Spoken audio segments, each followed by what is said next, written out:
Welcome back to News Geelong, and we continue with the local cricket flavour and speak to South Bowen coach Brad Hornstein, also a prominent figure in their GCA 1 side.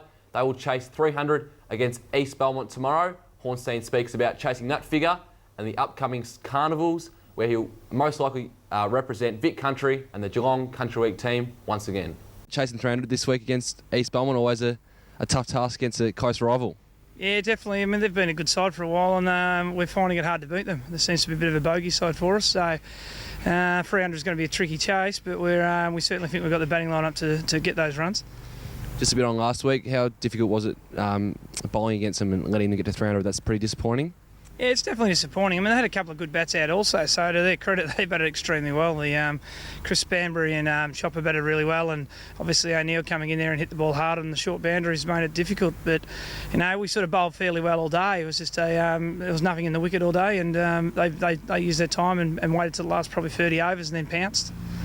Playing here at South Barn Reserve, how do you see this ground for chasing runs? It's not the biggest ground in Geelong, so it's at least on your side.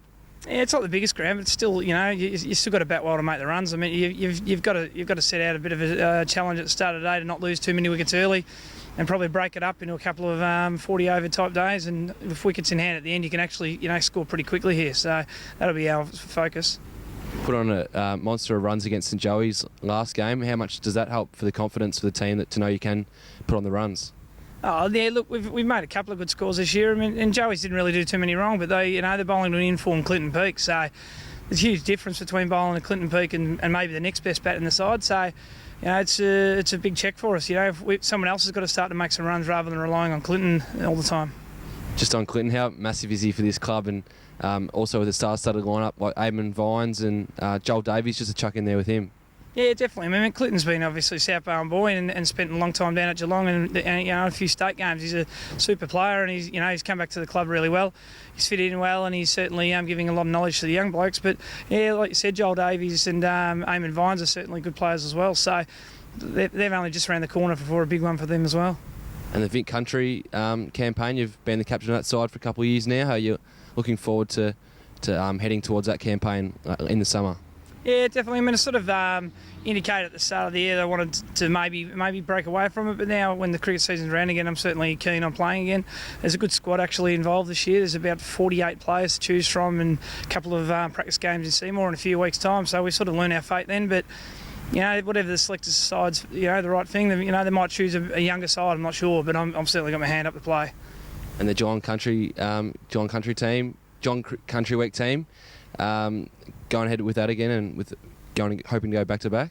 Well, it'll be actually 3 in a row, so we'd love to go 3 in a row. It's there's, I think Mornington maybe have done that before, but the sort of side we've taken away the last few years, there's no reason why we shouldn't be able to win again, and the side we had last year was clearly the best. So, you can see the Geelong guys putting their hand up to all play, so it's obviously good signs for Geelong, and we obviously want the best players playing every day if we can, but if guys can only commit for a couple of days, then that's fantastic too, and we hopefully be there at on the last day. Thanks, Brad. Now we're out to Geelong City to speak with the Sharks strike bowler Adam Marsland, who have moved the Sharks moving up from GCA 2, winning the premiership last year, to GCA 1, the top flight in Geelong. Marsland speaks about the resurgence of the Sharks moving back to GCA 1 and the chance of developing their bevy of youngsters. Adam Marsland, strike bowler for Geelong City. Not the best weekend to interview, but you got to move on with these things. You do. You got to move quick. We can't sort of dwell too much on that. The sooner the better. You have bad weekends, but when you're 9 for 39 overnight, it's not the ideal situation. You had Newtown 5-15, I understand, and just let them get away. Yeah, we did. We sort of dropped a couple of chances and we just let them slip. They could have. They end up with 150, so they could have well been 100, and it's a whole different ball game then. So disappointed, but they batted really well through that middle part just after tea. So credit to them. And you guys obviously been 9 for 39. Where did it all go wrong? I just think we weren't patient enough. Just you saw if you waited around for the bad ball to come, it's just around the corner. So patience is a virtue in GCA 1. So we weren't patient enough. Talk about patience is one of those things. What else have you learnt coming up from GCA 2? Oh, heaps. It's changed a lot since we were up here last.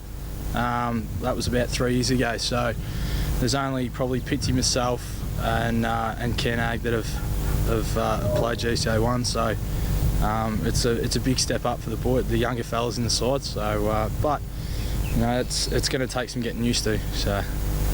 Just on those young guys, I did the job last year in GCA 2, but how important is it for their development to come up and see what it's like to play in the Premier class in Geelong? Oh, of course, you know, it's really important for them to play against the best, and when you're playing against sides, I think we had Joey's first, so you know they've got Morgo and Fano and guys like this that have played for Geelong for a number of years. It's a big step up. So, but they're learning quickly. You know, Will Collins bowled okay on the weekend, I thought. So there's plenty of room to move. Jack Driver doesn't back away from a challenge, and Ross Elliott hits a ball cleaner than I've ever seen anyone hit it. So they're going to be very, very good in the next couple of years. And we see sometimes when clubs come up from GCA 2, they're down just as quick. What do you put in place to make sure that you're up here around the mark for a while? Oh, if we play the cricket, we know we can. We're not going anywhere. We're under no illusions it's going to be tough, especially with a lot of senior guys missing this year. But you know, it's time into kids. That's all it is. So if we blood as many young fellas as possible, we plan to be around for a long time. Thanks, Adam. And some other sports news affecting Geelong people. The Cats fixture was announced earlier this week, with 4 games to be under lights at the redeveloped Simmons Stadium, kicking off in round 10 against Gary Ablett's Gold Coast. And 3 Cats were delisted this week: Oren Stevenson, Tom Gillies and Jonathan Simpkin, who was yesterday picked up by the Hawthorn Football Club. Be sure to stick with us here on News Geelong. We'll be back after the break.